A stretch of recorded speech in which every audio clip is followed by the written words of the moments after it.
So this week, Facebook launched a new app called Paper, and it's a radical redesign of your traditional Facebook feed, turning Facebook into something that looks a little bit more like a magazine. And because of that, I've asked Bloomberg Businessweek's creative director, Richard Turley, to come in here and talk to me a little bit about what he likes, what he doesn't like, and what he thinks about this new sort of modern version of the traditional Facebook layout. Sorry, were you talking to me? Because I was finding stuff out about the internet which I never knew was there. You were so engrossed. I was. I like it.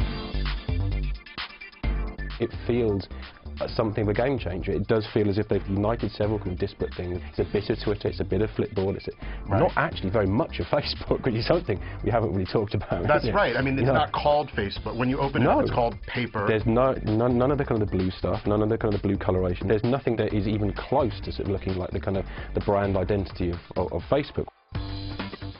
I noticed when I started it up, they were using an entirely new font. It was, very thin, very iOS 7-like. Well, again, we've gone Helvetica. It's a thin version of Helvetica, and kind of, which seems to be the kind of de facto kind of, font of choice. It's quite democratically kind of organised. I mean, the screen is split into two. So you have the top half, which is a carousel, really, effectively, of different images, which kind of pull you in to the various different stories. And then at the bottom is really just Twitter, but horizontally. I mean, it's a sort of a longish form Twitter.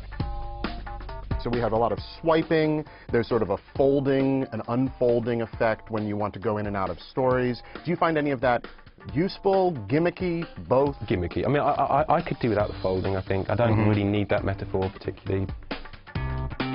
What we do as designers and editors at the magazine is we try and seduce people with the kind of the language, with the artwork.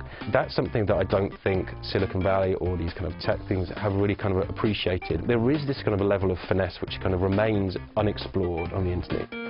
You came to this skeptically. I did, and I wanted to hate it, but I couldn't. Moving itself into a very much of a kind of different area.